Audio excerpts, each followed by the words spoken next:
হীরক রানীর দরবার শুরু হচ্ছে। কেউ টু শব্দটি করবেন না। হীরক রানীর আজ প্রেশার হাই, মাথা গরম। হীরক রানীর দরবার শুরু হচ্ছে। বসো বসো, সবাই বসো। সভাকবি, তুমি বন্দনা শুরু করো। প্রণাম রানীমা। এগিয়ে হীরক রাজা, এগিয়ে হীরক রানী, হীরক রানীর মুখে পড়ুক জোড়া ফুলদানি। কে কে আমাকে ফুলদানি ছুঁড়ে মারবে?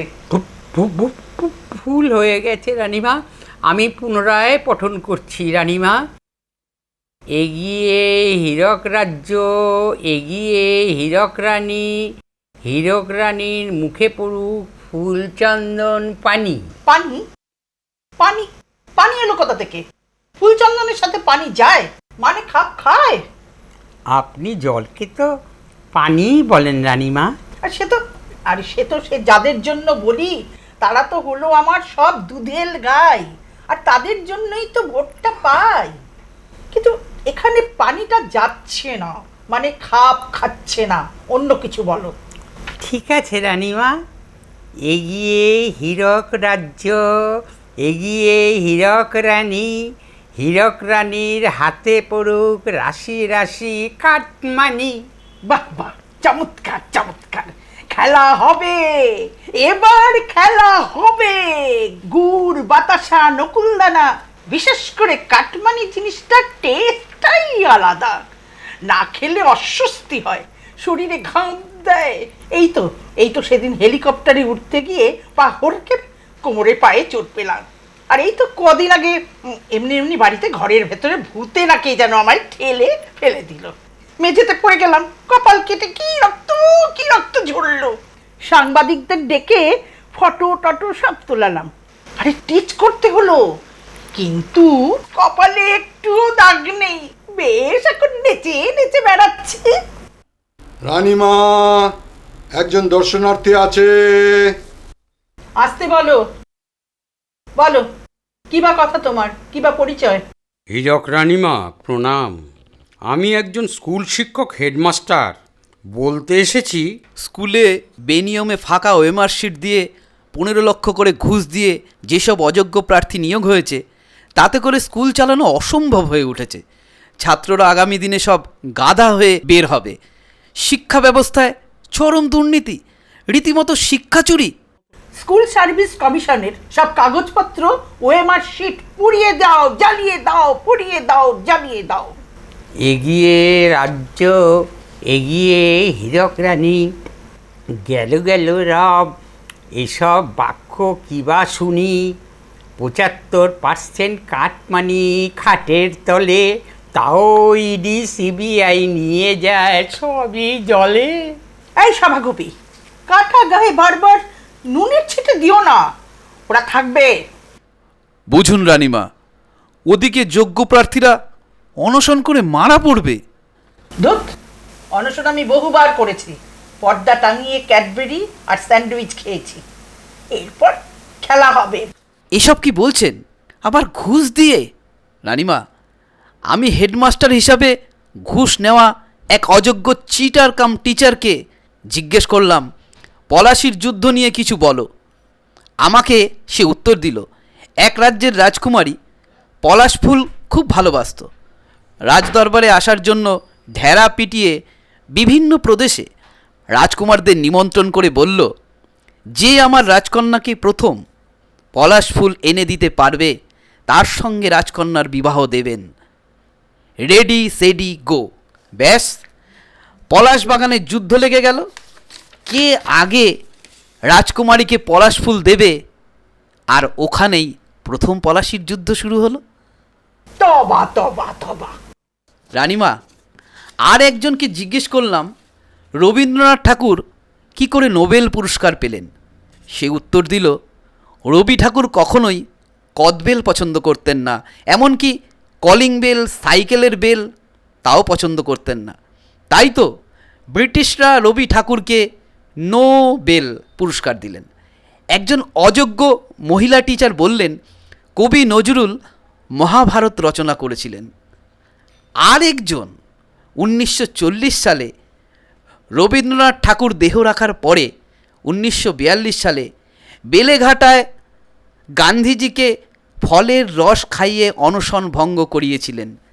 তারপর থেকে আর কাউকে প্রশ্ন করার সাহস হয়নি। রানিমা, এভাবে শিক্ষা ব্যবস্থা তলানিতে এসে ঠেকেছে। শিক্ষায় ভারতবর্ষের মধ্যে উচ্চস্থানে ছিল পশ্চিমবঙ্গ, আর এখন পশ্চিমবঙ্গে লেখাপড়ার কোনো মূল্যই থাকছে না। আরে বাবা, গুরুকবি তো বলেই গিয়েছেন, লেখাপড়া করার কোনো শেষ নাই, লেখাপড়া করা বৃথা তাই। প্রহরী, এই হেডমাস্টার আমাদের বিরোধী, পুলিশ দিয়ে এফআইআর করে বিনা বিচারে জেলে পুরে দাও, যাও যাও। এটা কিন্তু ঠিক করছেন না, এটা কিন্তু ভারী অন্যায় হচ্ছে, এটা অন্যায় হচ্ছে, এটা কিন্তু ঠিক করছেন না, এটা অন্যায় হচ্ছে। রানীমা, একজন দর্শনার্থী এসেছেন। আসতে বলো। হ্যাঁ, এসো, বলো। নারী সংরক্ষণও আমার ভোটের বিশেষ অঙ্গ। রানীমা, যাকে ওই লক্ষ্মীর ভাণ্ডারের মাত্র 1,000 টাকা দিয়ে কি হবে বলুন দেখি? হ্যাঁ, আমার স্বামী বেকার, ছেলে পরিযায়ী শ্রমিক, ওখানে বে করছে, টাকা পয়সা পাঠায়নি, চিঠি লিখে জানাইছে। জানেন রিনক রানীমা, ওই রাজ্যের মহিলাদের নাকি 3,000 করে টাকা দেওয়া হয়, আর ওই কাজেরও নাকি অনেক ব্যবস্থা আছে। জানেন, ওই আমার মেয়েটা বিয়ের উপযুক্ত হয়ে গেছে, কিন্তু বিয়ে দেবো কী করে? ঘরে তো টাকা পয়সা কিছু নাই। আর ওই কন্যাশ্রীর টাকা তো পঞ্চায়েতের সদস্য বেমালুম ঝেড়ে দিছে। রানীমা, আপনি এই লক্ষ্মীশ্রী 1,000 টাকা ফেরত নেন, আমাদের চাকরি দেন। কে? চাকরি কি হাতের মোয়া? আগের ওরা 34 বছরে 340টা কারখানায় লাল বাতি জ্বালিয়ে গেছে, আর আমি তো নমিনাল একটা সিঙ্গুরের টাটাকে টাটা করেছি। তাহলেই না এই রাজদরবারের গদিতে। আর তাছাড়া অনেক অনেক উপায় আমি বাতলে দিয়েছি, কাশফুল দিয়ে বানুষ বানাতে। শোনো, তুমি ঘুগনি, চা, চপ নিয়ে বাড়ির উঠোনে বসে পড়ো, দেখো কত বিক্রি। আর স্বামীকে ঘরে বসে বসে কেন রস জমাচ্ছে বলো তো? স্বামীকে আমাদের পার্টিতে যোগাযোগ করতে বলো, দেখা করতে বলো। অনেক ছেলেপুলেরা করে খাচ্ছে, কাটমানি, তোলাবাজি আছে, কত কিছু। সিন্ডিকেটের নাম লেখাতে বলো। এরপর আছে চোলাইশ্রী, দুয়ারে দুয়ারে চোলাই সাপ্লাই করতে বলো। আমি আজই এলাকার নেতাকে বলে দিচ্ছি। আরে বাবা, চাকরি থেকে অনেক বেশি আসবে, টাকা রাশি রাশি। এখন এসো তো মামানি। রানীমা, আরেকজন দর্শনার্থী। আসতে বলো, বলো কি বলবে? হীরক মা, আপনার পায়ে পড়তাছি রানিমা, আপনার পায়ে পড়তাছি, আপনি একখান অ্যারেঞ্জমেন্ট করেন রানিমা। আরে আরে দেখো, কাতুকুতু লাগছে, পাছাড়ো পাছাড়ো। সবার বগলে আর আমার পায়ে কাতুকুতু, পাছাড়ো পাছাড়ো। যা, চটির ফিতেটাই ছিঁড়ে গেল। তা কি হয়েছে, তা কি শুনি? আর হইবটা কিটা, আবাস যোজনার টাকা পাইতাছি না। কি করে পাবে? নবাব থুরি, কেন্দ্র টাকা দিচ্ছে না। দিছে রানিমা, ইয়ে পঞ্চায়েত প্রধান সবটুকু জাইরা ফাঁক কইরা অনলি পায়খানার টাকাটুকু দিছে। কি আছে, ভালো তো, পায়খানা বানিয়ে নাও আর হেগে যাও, আর রেশনের চাল গম খাও আর হাগো। হাইগা হুদি বড়াই ভাজুম রানিমা। চাপ, বুদ্ধি না থাকলে উঠোনের দোষ। এখন না হয় এত বড় রাজপ্রাসাদ, আগে যখন খালপাড়ে থাকতাম, এখন না হয় 35টা প্লট জমি দখল করে নিজেরা 51 পরিবারের সকলের নামে করে দিয়েছি। হ্যাঁ, কি যেন বলছিলাম? ইয়ে হীরক রানিমা, ওই যে খালপাড়ে। Thank you. তা যখনই আমাদের চাপতো না, আর কি, খালপাড়কে পেছনে রেখে বসে একবারে ভরভর করে হেগে মুতে একাকার। সিরাজদৌল্লার দরবারে গোপাল ভাঁড় তো বলেছিলেন, পৃথিবীতে একমাত্র শান্তি হচ্ছে হেগে। এখন যাও, সময় নষ্ট করো না। ও হ্যাঁ, রাজদরবারে আবার হেগে দিও না। যাও বলছি। খালি হাগা হাইগা যাও, চালা যেমন ঘর রইছে থাকুক, এখন শুধু খাওন আর হাগন, হাগো হাগে। রানীমা আরও একজন দর্শনার্থী দেখা করতে চান। ভেতরে পাঠাও। জয় রানীমার জয়। তথাস্তু। হঠাৎ এত গ্যাস খাওয়ানো হচ্ছে কেন বাবা? তা কোথা থেকে আসা হচ্ছে? হেগে সন্ত্রাসখালী। হ্যাঁ? হ্যাঁ, ওই শেখ নূরজাহানের এলাকা থেকে। কি টোন কাটছিস নাকি? মনে হচ্ছে তো টোন কাটছিস। মা তো বলেইছেন আমি সতেরো মা আবার অসতেরো মা। মা, অভিযোগ আছে মা। বুঝে করিস কিন্তু, এটা শহীদ মিনার বা ব্রিগেড নয়, এটা হীরক রানীর দরবার। প্রেস্টিজ পাঞ্চার করে দিলে বিনা বিচারে জেলে ভরে দেবো কিন্তু।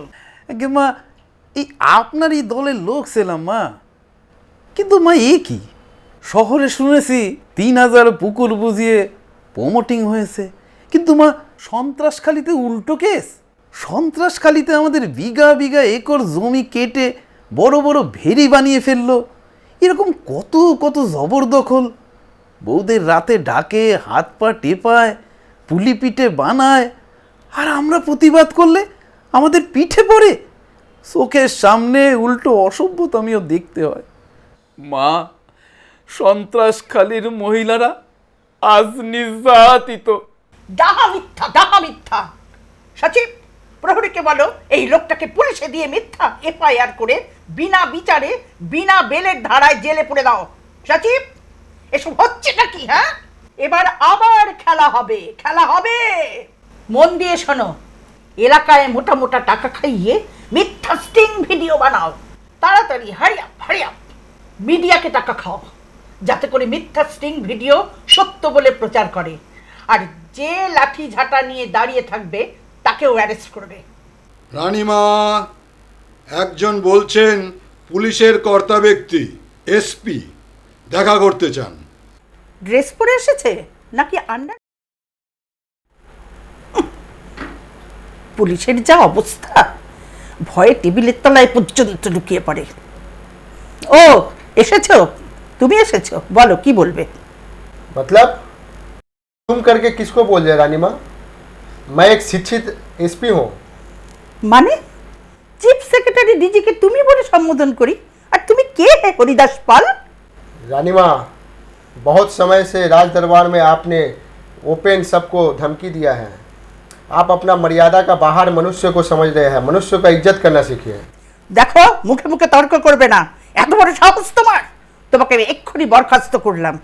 তোমার কপালে কম্পালসারি ওয়েটিংই নাচছে। रानी माँ, ये अन्याय है, ये गलत है। इसका विचार जनगण करेगा। এইভাবেই আমি 13টা বছর কাটালাম। সবাই আমার পা চাটে, আর ইশালা এসেছে আমার ব্রেন চাটতে। কি ব্যাপার, এত গোলমাল কেন? সবাই মনে হচ্ছে রাজপ্রাসাদের দিকে আসছে। সভাকবি, সভাকবি জনতা আসছে রানীমা, জনজাগরণ, খেলা হবে, খেলা হবে, খেলা হবে। তবে এই খেলা উল্টো খেলা। আপনার অবিচার, অত্যাচার, দুর্নীতি আর আমরা সহ্য করব না। আপনাকে গদি থেকে নামিয়ে ধূলিসাৎ করে দেবো।